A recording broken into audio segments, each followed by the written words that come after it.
Yes Suryaprakash నా పేరు. నేను MA, MCom, MBA, LLM, MPhil చేశాను కామర్స్లో. ఇక్కడ చెప్పేది ఏంటంటే ఎన్కరేజ్మెంట్. 1997లో హైదరాబాద్లో ఉన్న రచయితలకి ప్రోత్సాహం కరువు అవుతున్నది, యంగ్ రైటర్స్కి అని చెప్పి పత్రికల దగ్గరికి పోతే వాడు ప్రింట్ చేయడు, పబ్లిష్ చేయడు. పుస్తక సంకలనాల్లో యువ రచయితలకు చోటు లేదు. సభల్లో ఒక 10 మంది 5 మంది రోజు వచ్చే వాళ్ళే ఉంటారు కొన్ని సాహిత్య సాంస్కృతిక సంఘాల్లో.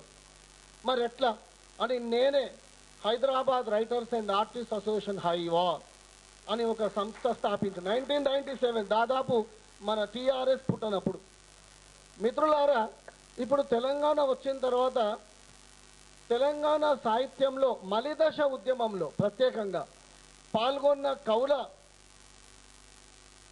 కవితలు, పాటలు సేకరించి ఒకవైపు మన మిత్రులంతా చెప్పినట్టు ప్రభుత్వము ఆ చొరవ తీసుకోవాలి అనేది ఎంత నిజమో, ఇంకో మాట ఏంటంటే మనలో సాహిత్య సంఘాలు, స్వచ్ఛంద సంఘాలు చొరవ తీసుకొని ఆ సాహిత్యాన్ని వెలికి తీయాలి.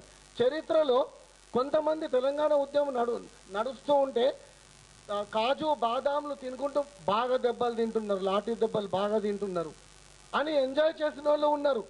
మరికొంతమంది అందులో ఒక 1%, నా పాత్ర కూడా ఒక కొన్ని దెబ్బలు తింటున్నారా.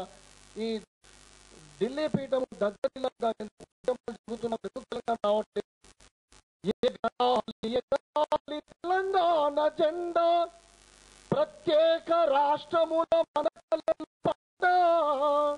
అది నైజాము పాలకుడు నరకాన్ని చూపిండు, రజాకార్లు మన ప్రాణాలు దోచిండ్రు, వీర తెలంగాణ పోరు కొనసాగింది, వేలాది వీరులు నేలకు ఒరిగిండ్రు, ఎగరాలి ఎగరాలి తెలంగాణ జెండా అని టోన్ బాలేదు. నైజాము పాలకుడు నరకాన్ని చూపిండు, నైజాము పాలకుడు నరకాన్ని చూపిండు,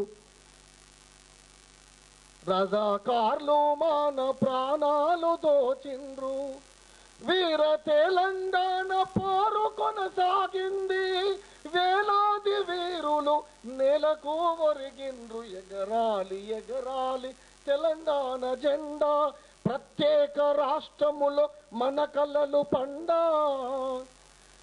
ఈ విధంగా రాసి పాతనగరం మాది. కొంతమందికి తెలంగాణ సాయుధ పోరాటానికి తెలంగాణ రాష్ట్ర ఉద్యమానికి తేడా తెలీదు. మా కాలేజీలో కూడా చాలా మందికి తెలంగాణ ఏముంటుంది, సమైక్యాంధ్రమే బాగుంది అని ఒక 20 మంది మాట్లాడుకుంటూ ఉన్నారు. నేను మెట్లెక్కిపోయినా. వాళ్ళకి తెలంగాణ ఉద్యమం గురించి, మన పెద్ద మనుషుల ఒప్పందం గురించి, మన ముల్కీ నిబంధనల గురించి ఇవన్నీ వివరించిన తర్వాత సమైక్యాంధ్ర పోరాటంలో పాల్గొందామన్న ఒక 18 మంది జయ తెలంగాణ అనడం జరిగింది. ఈ విధంగా కాబట్టి ఇప్పుడు స్వచ్ఛంద సంఘాలు, మా అన్న లాంటి వాళ్ళు కూడా మలి తెలంగాణ ఉద్యమంలో మరి మాలాంటి రచయితలకి ఏది ప్రోత్సాహం?